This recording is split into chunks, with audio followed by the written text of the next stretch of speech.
In 1958, 9 years after coming to power, Mao wanted to bring China out of its almost medieval state of underdevelopment. He launched a program of industrialization in towns and in the country, intended to take China into the promised land of the socialist paradise in less than 15 years. It was the Great Leap Forward.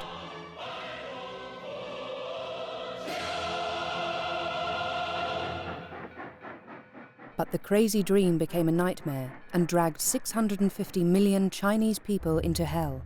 The country sank into economic chaos, which caused an unprecedented famine.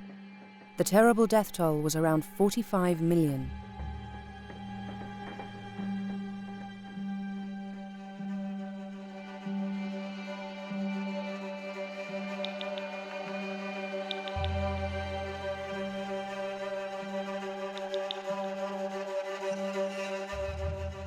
Even today, Mao is an untouchable icon. As the founding father of Red China, he holds the nation together and gives legitimacy to the current authorities. So as not to damage his image, the Chinese Communist Party has maintained a deafening silence on this tragedy for 50 years. For the first time, this film is raising the curtain on this bloody episode in Chinese history.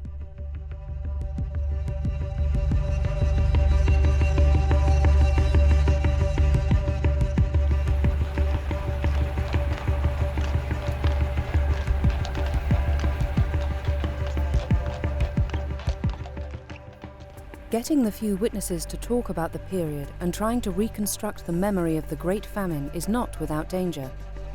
Very few have dared to defy the taboo and break the silence.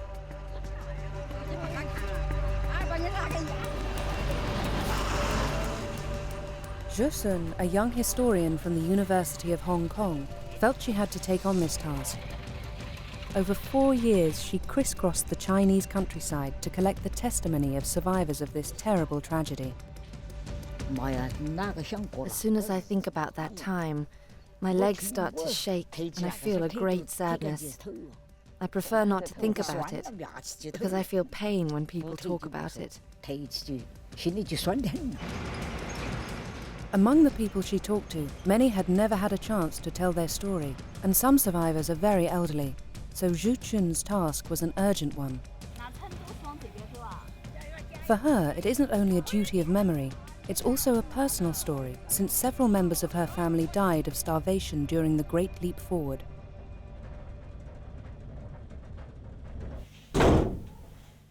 Yang Zhisheng, a journalist and historian, published Tombstone in 2008. It was the first Chinese book on the Great Famine. Published in Hong Kong, it has been banned in mainland China. His own father died of starvation during that period. Even if no one from my family had died of starvation, I would still have written the book, because it's very important. As a journalist, I had to bear witness. I did it so that future generations can know the truth.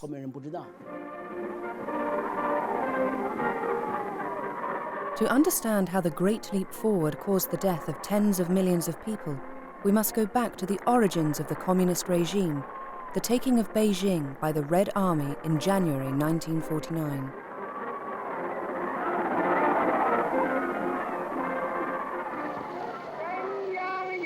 The central government of the people is established.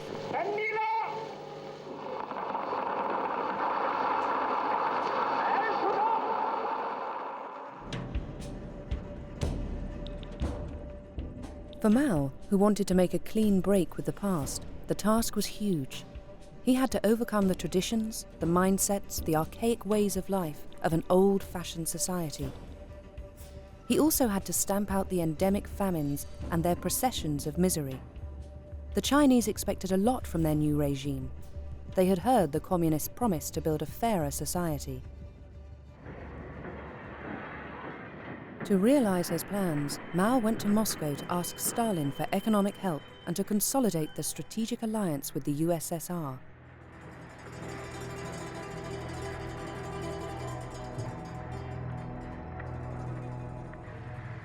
The Chinese leader felt huge admiration for his Soviet counterpart, who nevertheless treated him with contempt and made him wait 2 days before seeing him.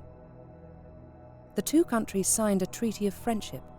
The USSR would supply China with huge quantities of arms, factories, industrial and farming equipment, and all kinds of advisors.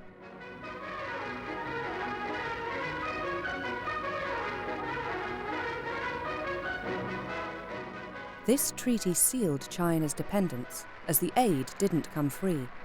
Not only did China commit itself to remaining within Moscow's circle of influence and following its economic model faithfully, but it would also have to repay the huge debt it had contracted.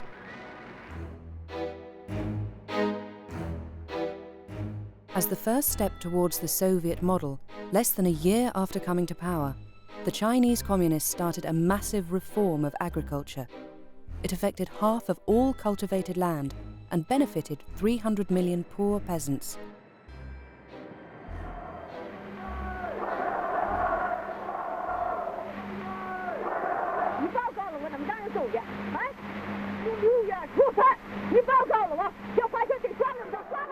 All over China, these land redistributions were the opportunity for the settling of scores. Encouraged by the party, the poor peasants, who had been used to suffering and humiliation for 2,000 years, raised their heads and gave free rein to their feelings of resentment. Class violence broke out. Over 1 million landowners were executed.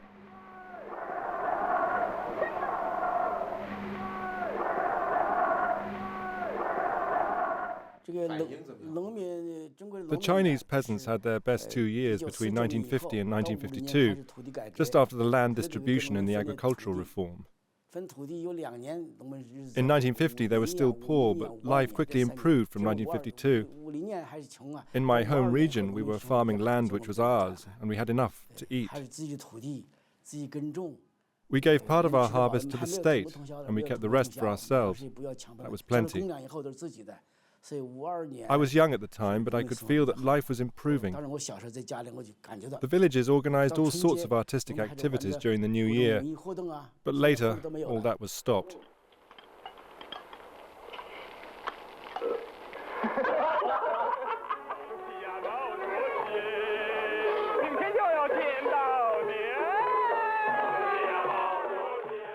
Mao, the liberator of China and the peasants, was revered as a god of the harvests and worshipped as the emperor of the new Red Dynasty.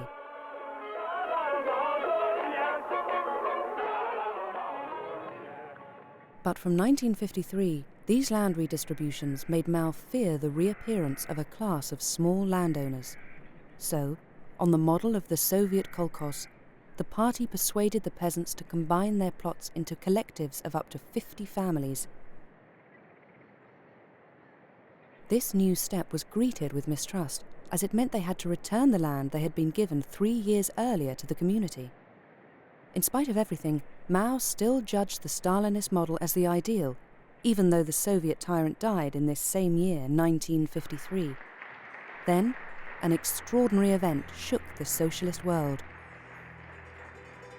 In February 1956, in his famous speech at the 20th Party Congress, Khrushchev denounced the crimes of Stalin, his personality cult, and his disastrous collectivization campaigns.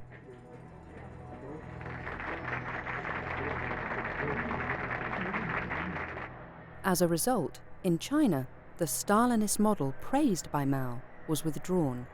The campaign of agricultural collectivization was suspended, and Mao's ideas were no longer in favor. As always when he had problems within the party, Mao turned to the people to regain the upper hand. As a good tactician, he invited the whole country to express themselves freely and to criticize the leadership. He called it the 100 Flowers Campaign, and it took an unexpected turn. Delighted at this exercise in democracy, the intellectuals criticized the very nature of the communist regime. For Mao, whose aim was to flush out the critics, the strategy worked. He could then publicly identify all those who had spoken against the regime as class enemies.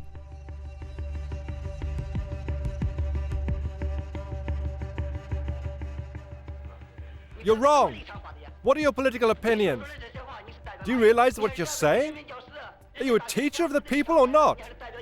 Do you take the point of view of a teacher of the people Mao ordered violent repression. The slightest wrong word could be fatal.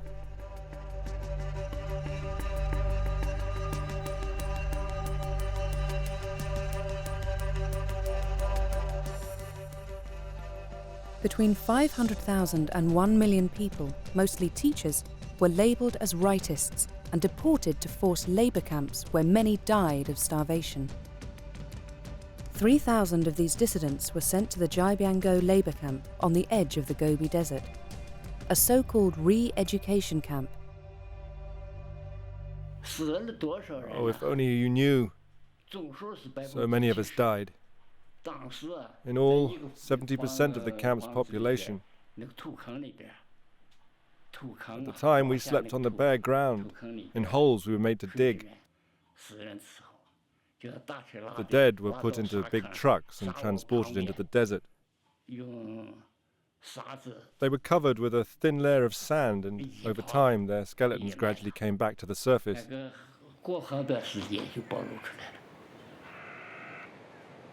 These are the remains of this mass grave just a few years ago. There is a climate of terror that reaches all the way to the top levels of leadership. Entire heads of provinces are being removed in 57, 58 and replaced by hard, unscrupulous men who are often willing to benefit from the very radical winds that blow from Beijing. The repression of the rightists removed all opposition and opened up the way for the great leap forward. The Communist Party was able to do what it wanted without any resistance, because no one dared speak out anymore. By silencing his enemies, Mao regained total control of the party.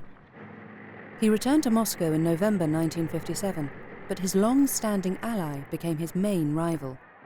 When Khrushchev declared that the Soviet Union's economic production would exceed that of the USA in 15 years, Mao took up the challenge. He said that China's steel production would exceed that of the United Kingdom in the same period.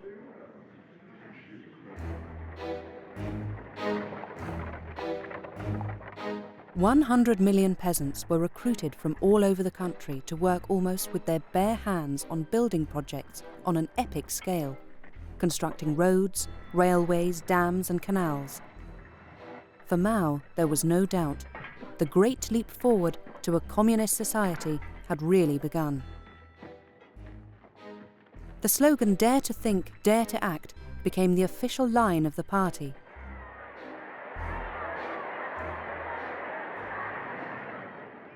Mao symbolically went out to work sites to lend the peasants his support. To underline the fact that he had rallied the whole party behind him, he was accompanied by Liu Shaoqi, the party's second in command, and Zhu Enlai, his closest comrade in arms.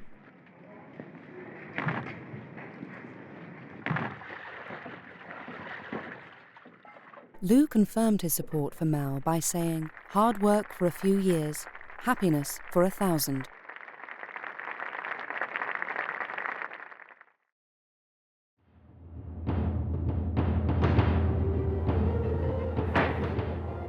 All means were used to mobilize the masses and to stimulate revolutionary zeal. In an extraordinary campaign, Mao identified a new enemy. Sparrows were accused of eating the crops. The Chinese were called out in their millions to prevent the birds landing. As a result, the sparrows died of exhaustion and gave way to a new enemy: insects. They proliferated and ate part of the harvest. This absurd campaign was followed by another step towards radical collectivization.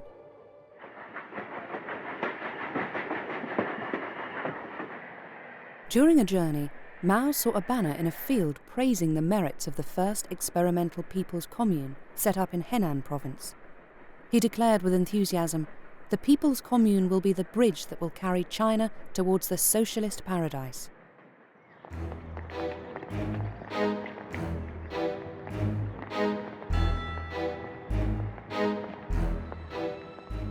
The saying was taken up in all provinces, and in just one summer, thousands of communes were formed. They consisted of up to 2,000 families.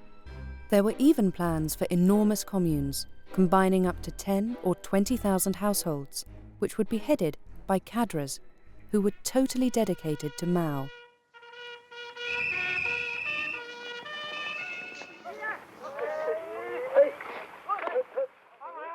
The working day started at dawn and finished after dark, accompanied by music to the glory of the Great Leap Forward.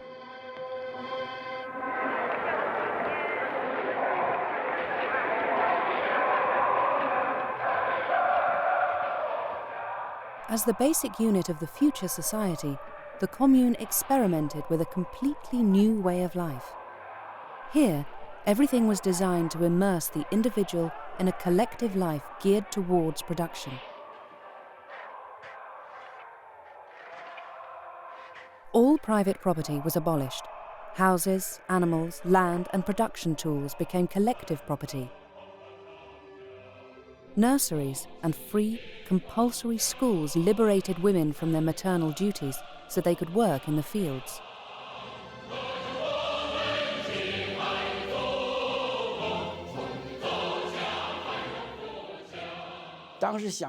At that time, I was very young. I was a member of the Youth League and in charge of propaganda, so that shows that I believed in communism. I thought communism was fantastic. From when we were tiny, we were taught that the communist paradise would soon come, and we only had to endure a little suffering and make a few sacrifices to reach it. That was how I saw things.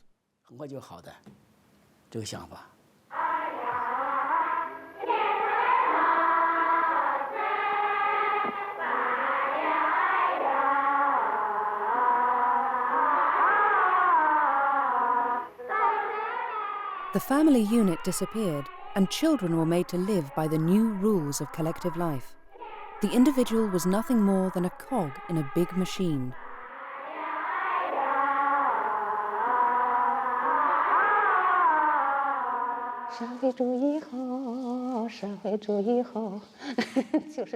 I think the words were, socialism is good, something like that, but I can't really remember.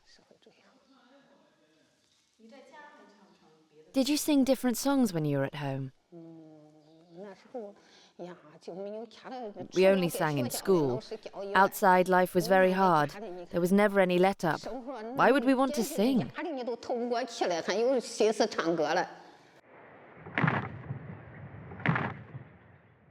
As in a barracks, men and women were separated and grouped in dormitories. Sexual relationships were regulated. Men and women were separated and couldn't live a married life. Some couples went to the fields to continue their sex life, but when they were caught, they were publicly humiliated. Some women found it unbearable, and many committed suicide. So you pulled everything and all lived together? The household items were pooled in the first year. The furniture was seized for firewood, and everything that could be destroyed was destroyed. The pigs, the sheep, everything was collectivized. Even the pots and pans were seized because families weren't allowed to cook. No one cooked at home anymore.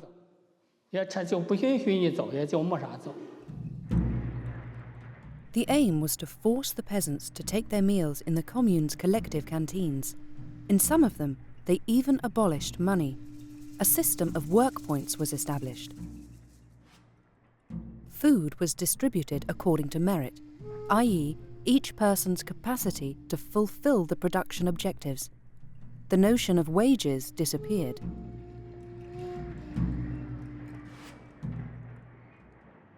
It was compulsory to turn up every day. If your name wasn't on the attendance list, you were punished and you lost work points. They took points away from you. Yes. But without work points, you had nothing to eat. The fewer work points you earned, the less food they gave you. Oh, it was miserable. I can tell you that life was brutal for everyone at that time, except the cadres. Those people lived well.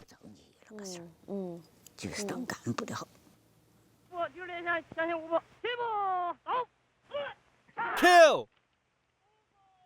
Kill! The party cadres became the officers of the people's communes, which were transformed into real barracks. Every day, the peasants underwent military training, because the masses had to be mobilized for the national defense.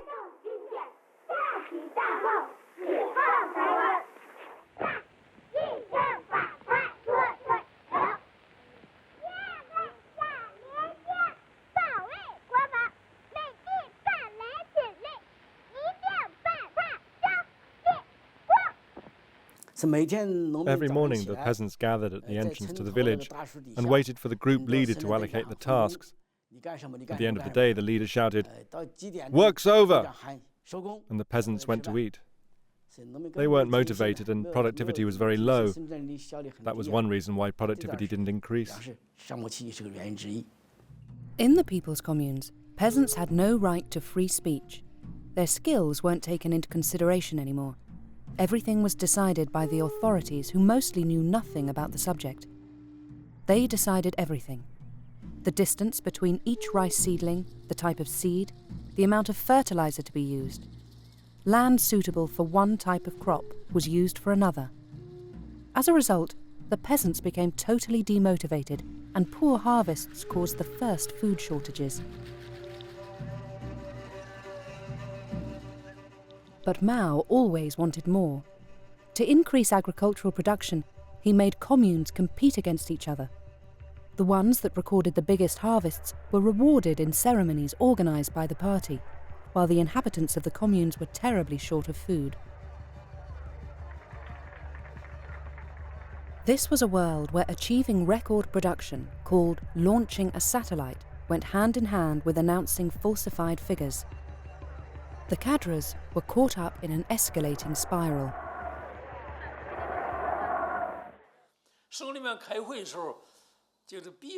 At the provincial meeting, my superiors asked me what I thought about it all. Some places have launched plenty of satellites and declared high levels of production. What do you think? My back was against the wall and I had to say that I would respect the quotas without fail. But in reality, I couldn't keep those commitments. It was impossible.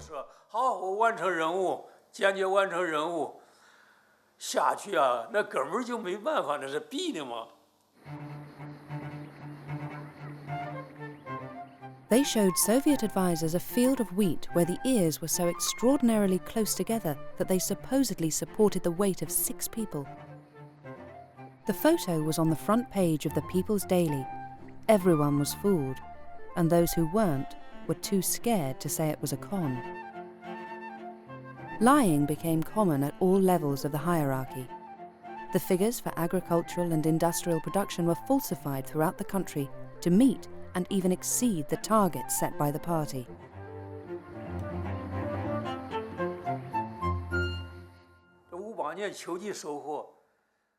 In the autumn of 1958, although there was some wheat, there was a shortage of food. The town of Dangshang in the region of Jiangsu boasted about good harvests, and we went to take a look. It was supposed to be a fertile area.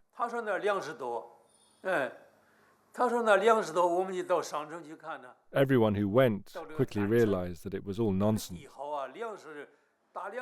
They showed us piles of crops where the cereals were on the top, but underneath was just straw and stubble. Everyone understood what they'd done, but no one dared talk about it. I saw the trick too.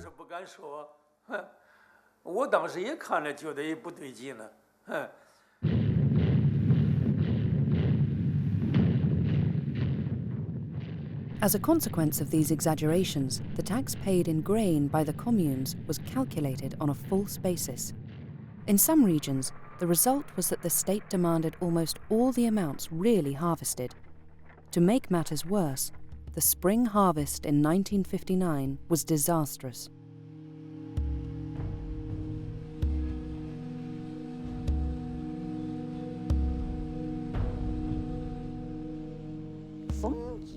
The wheat had hardly been cut when all the members of the commune were made to carry the crops on their back to a boat which took them away. They did it at night by torchlight. As soon as the crops were gathered, the wheat was taken away. Yes. They were shipping it out to pay debts. Yes. Do you know which country had to be paid back? How would I know? So who told you that the debts had to be paid? The cadres said that. At every harvest, Deng Xiaoping said debts had to be repaid even if the country was very poor. Did they leave you a little bit or not? A few kilograms. Far too little to feed us till the next year. The famous debt was the one that China had contracted with the USSR for the purchase of hundreds of factories that were delivered ready for use. Beijing undertook to repay Moscow in the form of agricultural produce. Mao wanted to accelerate repayment, even if it meant people starving in the countryside. In some regions, people really had nothing to eat. I was sent out of the village on a mission, but the members of my family who stayed behind were reduced to eating the bark of medlar trees.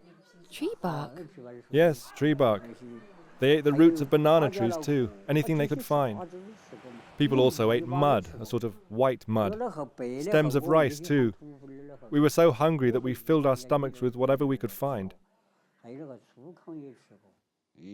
Once I saw an adult collapse. He fell to the ground while trying to eat a sort of bean paste. He died in front of me, and he still had the food in his mouth. So I laid him under a tree. We were so hungry that soon afterwards we started eating the leaves of that tree.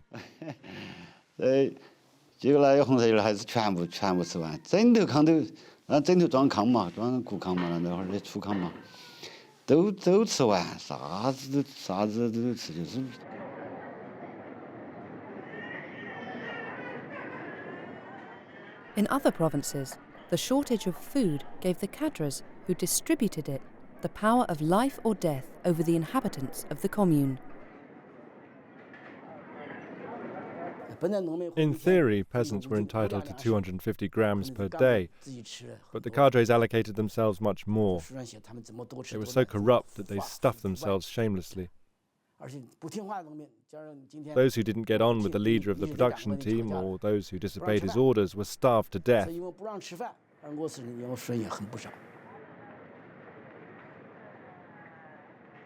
He who does not work shall not eat. That is the principle that was applied from 1958 to 1962, meaning that entire categories of people deemed to be unfit, deemed to be too weak or vulnerable, pregnant women, were deliberately cut off from the canteens and starved to death. That qualifies as murder. Were the cadres here very violent? Yes, very cruel. I remember that when they caught some peasants who had stolen some roots from the fields, they tied them up from head to foot.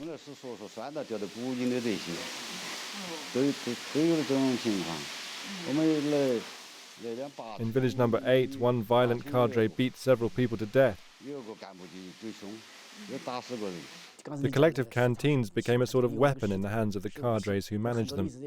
I know of many examples, like the case of one man in charge of a collective canteen in a village in the province of Qinghai, who one day summoned a very beautiful woman. She was suffering a lot from the famine, and the cadre asked her how many days it was since she had eaten. Then he ordered her to undress. When he saw her naked, he said, "Why are your breasts shriveled?" The woman answered, "My chest is now as flat as a man's." The cadre demanded that she bring him her daughter. Her daughter was very young, but she accepted, in exchange for 2 miserable loaves of bread. She killed herself soon afterwards.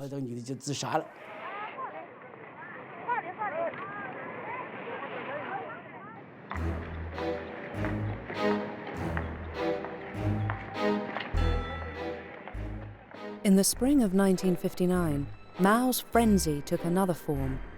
The great helmsman demanded 100 million tons of steel in the next 3 years. Since the production of the steel factories was insufficient, the peasants also had to contribute to the effort. They made small blast furnaces out of whatever they had. To make the small blast furnaces, we used mud mixed with hair to make it stronger. Many female comrades had to cut their hair. My youngest daughter also had to cut her hair, and she cried, poor child, but it was compulsory.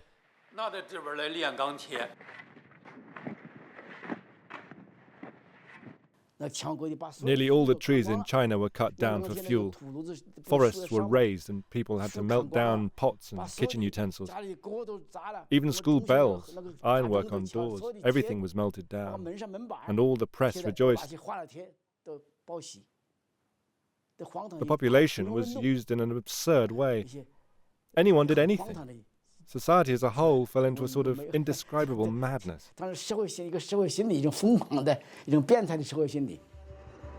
Officially, China started producing millions and millions of tons of steel.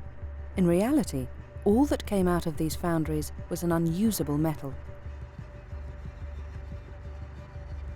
These small blast furnaces worked day and night and mobilized tens of millions of peasants for nothing. Steel is one of these magic indicators of progress within the socialist world. The consequence, of course, is that the farmers are worked literally to death, and the grain is taken literally out of their mouths. But that's a price worth paying, in Mao's view.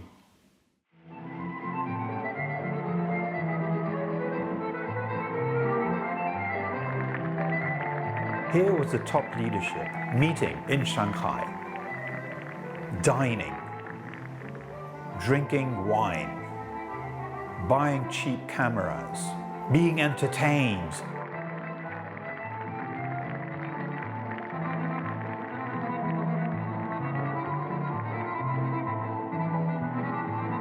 The idea that Mao somehow didn't realize that there was mass famine in the countryside is a myth.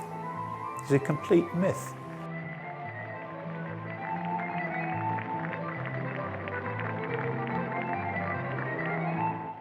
A top-secret document found in the archives reveals that not only was Mao completely aware of the peasants' distress, but it was part of his strategy to sacrifice the countryside in order to feed the cities and the industrial and political centres.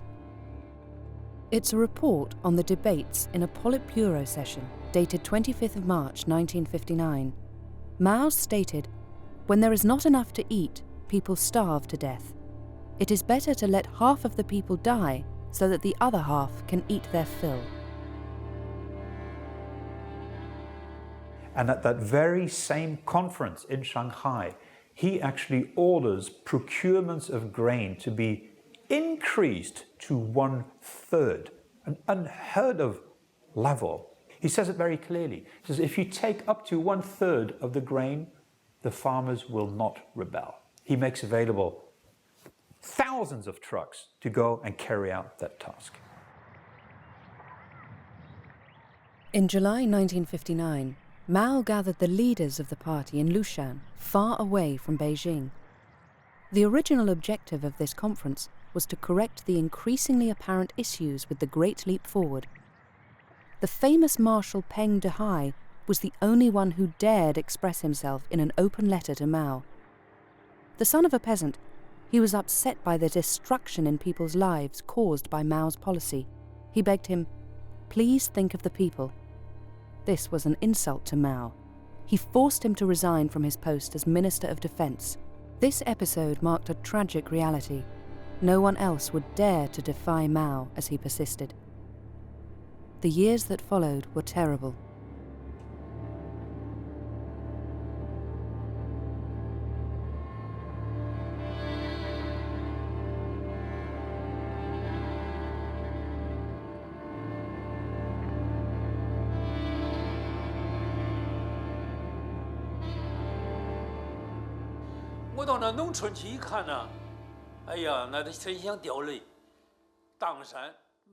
When I went to the villages, oh, it was hard not to cry.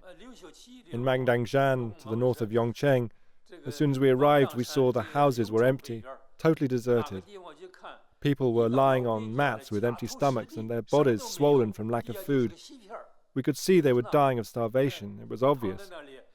In that county, 120,000 people died out of a total population of 1 million. Around 1 inhabitant in 10 died of starvation. Countless others were suffering from oedema.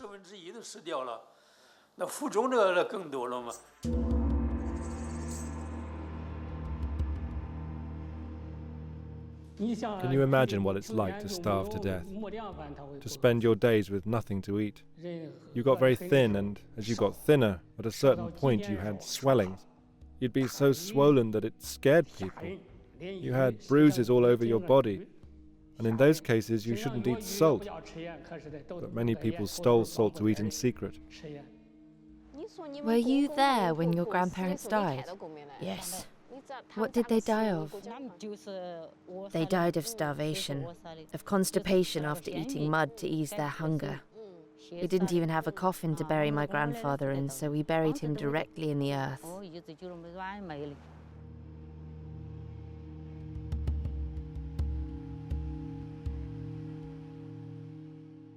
Did no one bury the people who starved to death? Who could do it? They often died by the road, far from their families who weren't strong enough to bury them.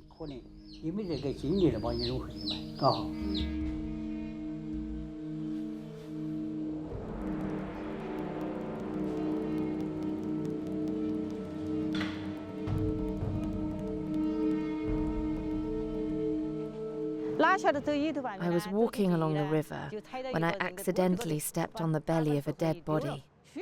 I let go of the cart I was pulling to run away. A bit further on, I came across another body, a child's that time. Gave me such a fright.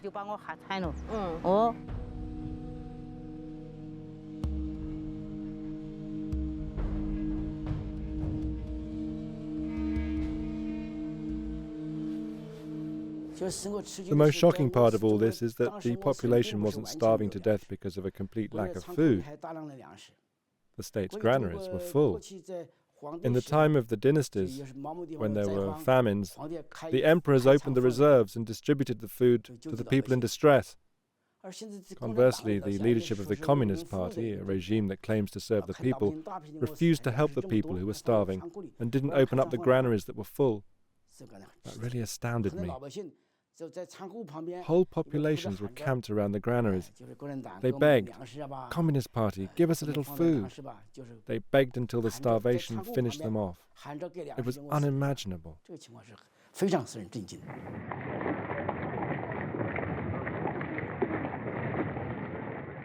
The regions where the famine raged were cordoned off. It was forbidden for people or information to circulate, but many sought to escape. The few people who could move about saw that the destitution was widespread. When the train stopped in the station, I saw crowds of starving people stretching their hands through the windows to ask for food. Everyone was suffering from hunger at that time. All those people were fleeing the famine. Children, old people, they all ran around the train to beg food from the passengers. From 1958 onwards, the cities are quite literally protected from the countryside. People are not allowed to just move about freely. A farmer who brings a cow to market will need to travel with a permit from his local cadre. People who try to flee the countryside are sent back.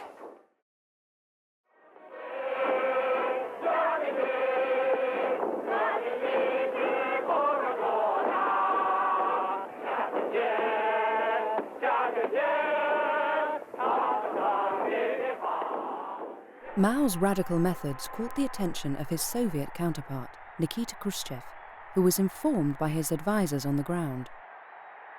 During the grandiose ceremonies for the 10th anniversary of the Chinese Revolution, he took Mao aside and begged him in vain not to repeat the excesses of Stalinist collectivization. Khrushchev would say later, Mao thought he was an envoy of God charged with the divine task of building socialism before the Soviet Union. Mao ignored Khrushchev's warnings. He gave the order not just to carry on, but to increase production figures, which he said were necessary to the successes of the Great Leap Forward. 9 months later, Khrushchev suspended cooperation agreements with China and repatriated 15,000 advisors. It was the beginning of the split between the two countries. Liu Shaoqi, elected president of the Republic in April 1959, tried to restrain Mao, who was still chairman of the party. But another year would go by before Liu Shaoqi ordered investigations into the reality of the famine on the ground. I went to investigate in Yongcheng, which is the biggest county in the Jiangsu region, because I wanted to know what was really going on. Yongcheng wasn't under my jurisdiction, it was under Jiangsu's. When the local leader found out that I was investigating, he told me lies. He ordered all the people I saw to repeat the same about the death toll from starvation. He said that in total 90,000 people had died unnatural deaths. In reality, the total was 120,000 people, as we said at the time. You couldn't say they had died of starvation. He instructed each district to declare a certain number of deaths, so that the total never exceeded 90,000. All that was to hide the truth from us.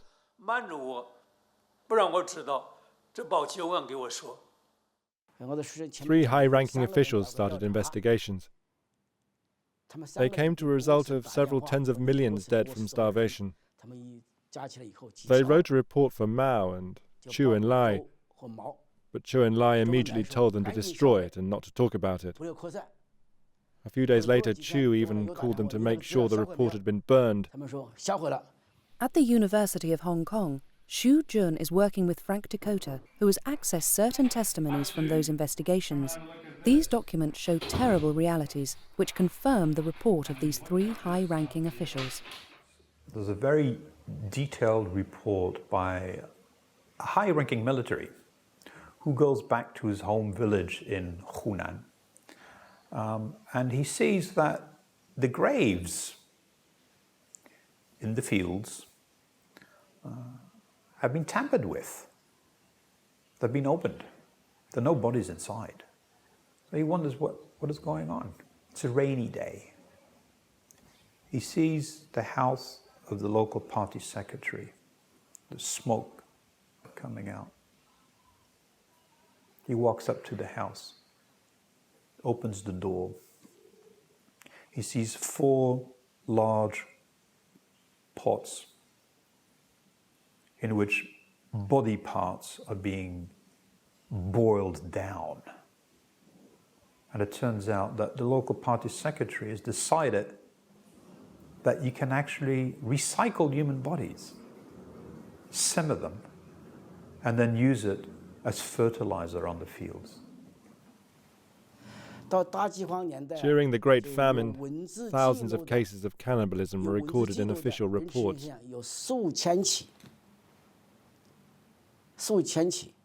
There are plenty in the archives. I know of one case in Gansu where people ate their own dead relatives. The mother, before she died, said to her daughter, "There's nothing left of my body to eat, just my heart. When I die, you can eat my heart." And that's what happened. When she died, her daughter ate her heart. But she, in turn, was eaten a few days later. In one case in Hunan province, very well documented by a top working team sent into the countryside, they found out that a man was forced to bury his own child alive because this child had also stolen some food. The father who was forced to bury that child died of grief 3 weeks later. In the spring of 1961, President Liu Shaoqi went to investigate for over a month in his home province of Hunan. He found out that friends and members of his family had died of starvation without him knowing about it, because the local cadres had hidden the truth from him. He was upset.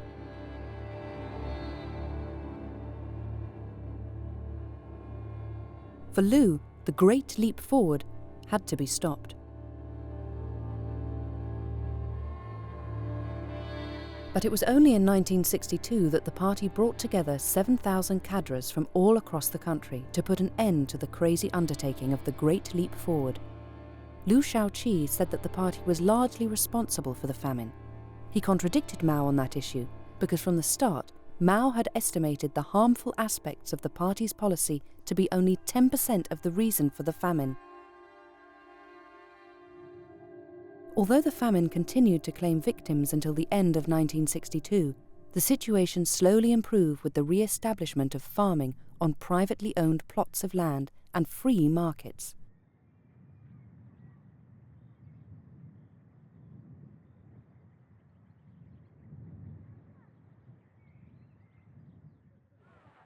Radical collectivization in the countryside and senseless quotas for farming production, as well as steel production in small blast furnaces, were all stopped.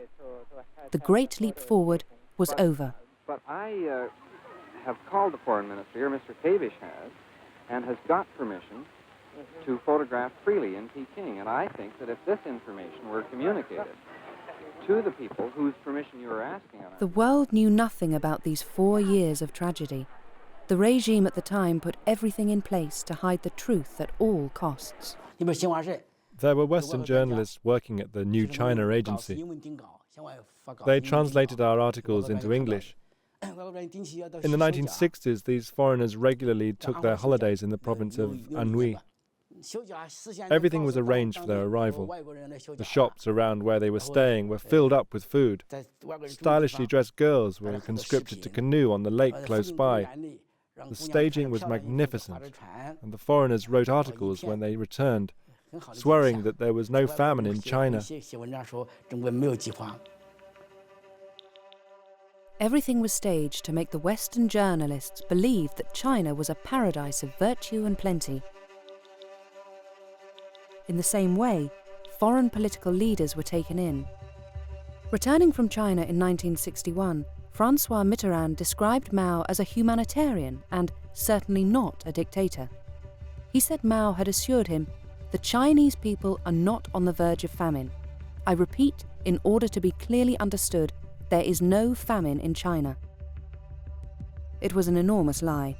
The Chinese leadership knew perfectly well that their policy was killing tens of millions of people. The question of who should answer for these acts before history was an issue of power more than ever before.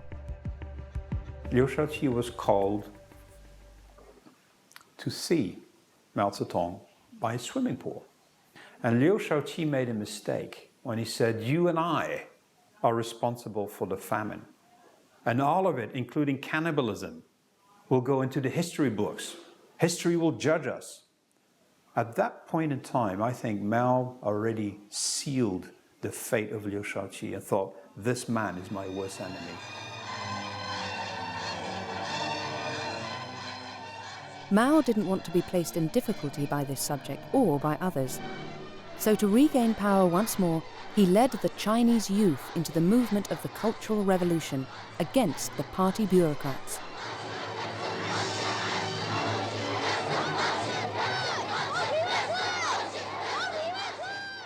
He took advantage of the radicalization of the situation to have Liu Shaoqi criticized and then arrested by young Red Guards.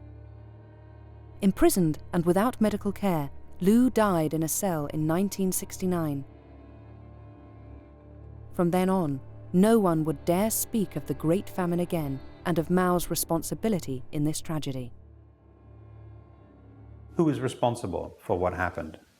There can only be a very simple answer to that, or a very complicated one. The very simple answer is that Mao, Chairman Mao, was responsible. He initiated it, he started it, it was his vision, he stopped it. He was responsible from beginning to end. Mao ranks as one of the great mass murderers of the 20th century. The more complicated version is, how did one man get away with all of this? So it seems to me that it is both a man and a system who are both responsible for this. It's a collective responsibility of the Communist Party of China at that time. Why, 50 years after the Great Famine, do the authorities still refuse to recognize the reality of it, to discuss it, and to draw lessons from it? I think their attitude is stupid. The authorities are convinced that it would damage the legitimacy of the communist regime and threaten its leadership. In my opinion, their fears are unfounded. Do you know why I wrote my book Tombstone? I'm a member of the Communist Party myself. I wrote this book primarily to lighten the shoulders of the Communist Party, which continues to bear the huge burden of this history. Certainly one day it will have to rid itself of this weight, and the sooner the better. I'm convinced that a nation that can't really face up to its history has no future.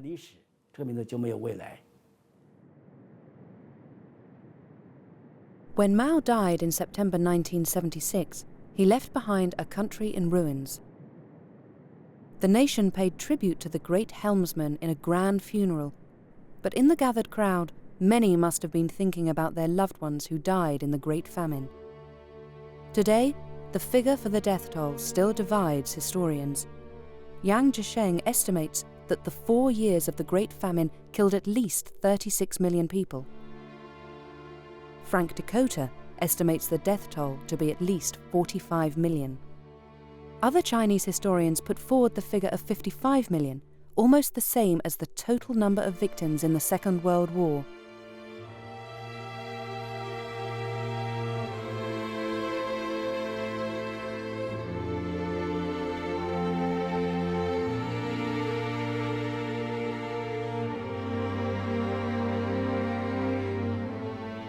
There is no monument in China to commemorate them, apart from this modest edifice in the middle of the Henan countryside.